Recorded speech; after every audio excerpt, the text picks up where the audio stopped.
Okay guys, so today I'm going to review Suits episode 7, Shake the Trees. So, what happens this episode? Mike's getting the truth out of Kevin, Lewis is trying to get the girl again, Harvey's trying to cut the deal with Sean Cahill. All business, right? The reason I said that is because it's feeling really formulaic the last couple of episodes. And I can kind of see that the best in this episode. We can see that, oh, Mike's in prison. Oh, Mike wants to find another way to get Kevin to confess and get his wife out of trouble too. And Harvey's trying to get something on William Strutter and they're trying to stall. And Sean Cahill wants something now. The evidence they had, it's not working for them. And I could really see the formulaic procedure going throughout this episode. And it was really noticeable for this episode especially. But there were parts of the episode I did like. For example, Rachel and Jessica being in court and them having to see the consequences of them taking the case. And that the families that are representing their children who died, they might not get justice. You can really see the consequences, and that's what I really loved about this episode. We got to see how it's affecting other people and not just businessmen that the show usually looks into. There was also a funny part where we saw Jessica gives Rachel the card for a detective and she's like, I have my own guy. Harvey has his own guy. And you can have your own guy later. And then Rachel's like, isn't this my guy?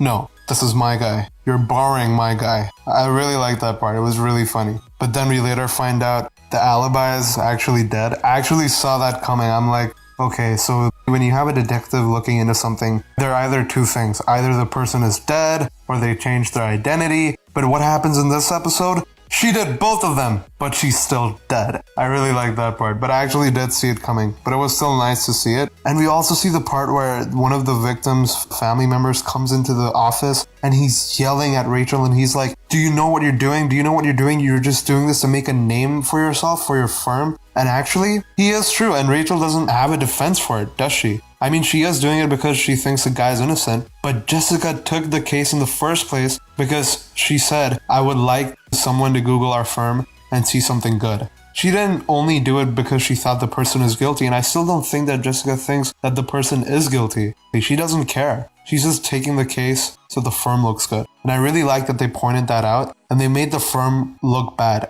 Not every time will you have Pierce Inspector Lit be the good guy in every case. And I really liked that part of the episode.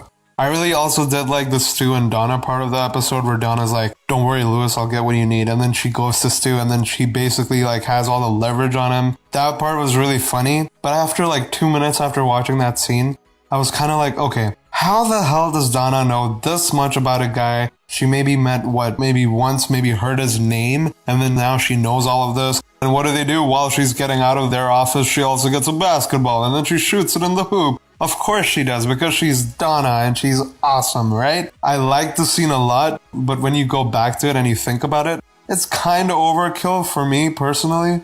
So we see Mike in the prison and he's trying to get a deal for Kevin and he's trying to make things right because he wants to get out. But he also wants Kevin to not be guilty and for his wife to walk away too. And then we see that he talks to another man's wife. Okay, if I was Kevin, I'd actually beat up Mike, who gets another man's wife to come meet him under false circumstances and then says, hey, don't say anything, listen to me. And why is he being such a jerk to Kevin's wife in the first place?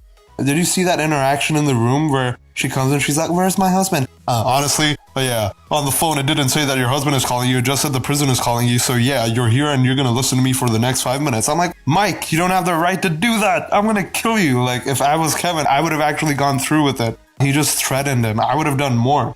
But the main part of the episode where we find out that Harvey and Lewis find a flaw in the banks they're using that William Strutter's company is using, and then they get a guy that they can use against William Strutter. And that guy goes to Sean Cahill, and Sean Cahill cuts a deal with him.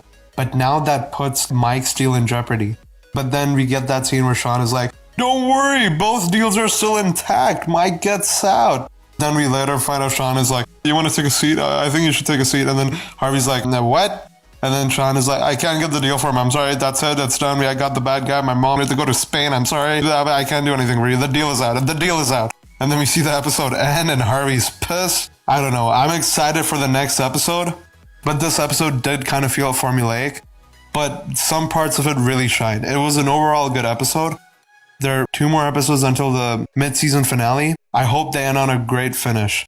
So guys, what did you think about the episode? Don't forget to like, subscribe, and comment. and stay up to date on all of our social media so you can see when we update our latest videos.